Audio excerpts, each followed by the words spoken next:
parehong umabot sa kahigit 50 developers ang sumali sa South Luzon Housing Fair at sa Central Luzon Housing Fair, and nakakatuwa na more than 20,000 units yung in-offer in total sa mga housing fairs na banggit. Kasama na dyan yung pag-ibig acquired assets again mula sa Central Luzon at sa Luzon.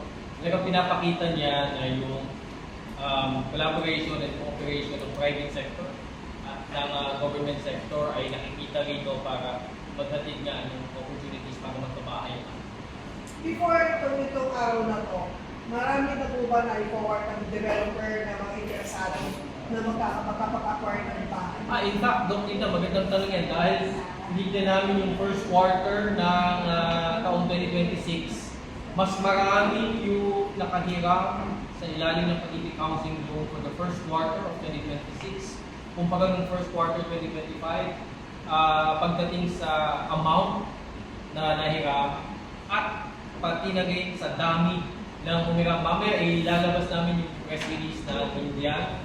Papa-approve lang namin sa aming mga opisyalis. Pakihintay na lamang para ang official na announcement ay magalit sa amin. Pero mas pataas na at mas marami ngayong taon yung nag-low at nakahiram sa tulong ng Pag-ibig Housing. Ibig sabihin, mas marami nagkabahay. Sir, regarding sa turnover of sa mga nag-apply ng mga housing loans, compared dito sa, let's say, in Pampanga, and then Tirwana, ano sa rin na-expect? Mas maraming turnover dito sa South, Luzon, or Northern?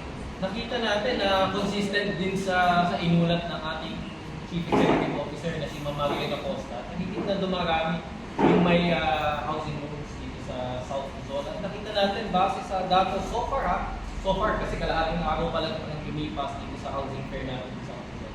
Ito mas marami yung umattend sa housing fair natin sa Central Luzon. Halos 4,000 yung miyembro natin umattend doon sa loob ng 2 araw.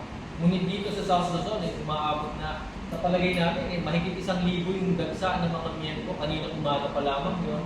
At inaasahan namin na mas marami dito sa South Luzon ang pupunta. Kasama na rin dyan ang dahil sa tulong po ninyo, yung balita at impormasyon ng Pag-ibig Fund ay nagsasagawa na ng housing fairs sa iba't ibang rehiyon.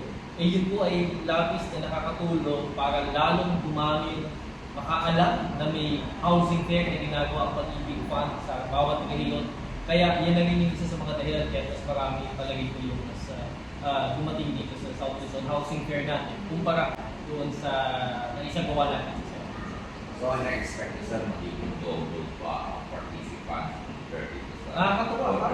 Habang sunod-sunod yung pagsasagawa natin ng housing fairs at lalong mas dumarami yung nakakaalam sa ating isinasagawa, ayun ang inaasahan natin na mas darami yung mga attend sa mga housing fair sa mga susunod na sa mga ibang rehiyon na pasunod ng housing fair natin. Sir, alis mo ba ako tanong? Yung broker organization na release na, it is a good thing for Ayan, kasama yan. Kasama yan. expected Tama.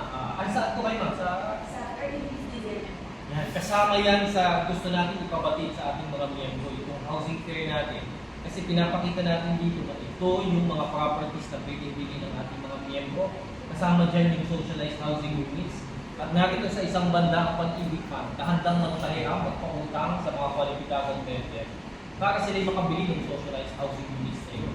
At in fact, as early as middle of last year, ay naaprubahan ng Pag-ibig Fund sa ilalim ni Pag-ibig Fund Chairperson, Department of Human Settlements and Urban Development Secretary Jose Ramon Aliling, yung expanded 4PH program. Kasama diyan yung Pag-ibig Housing Loan na may subsidized 3% interest rate para makabili ng isang socialized housing unit. Yun yung binanggit kanina ni Manang Malen na sa pangkaraniwan, mababa na yung halaga ng monthly payment pag nag-housing loan ka.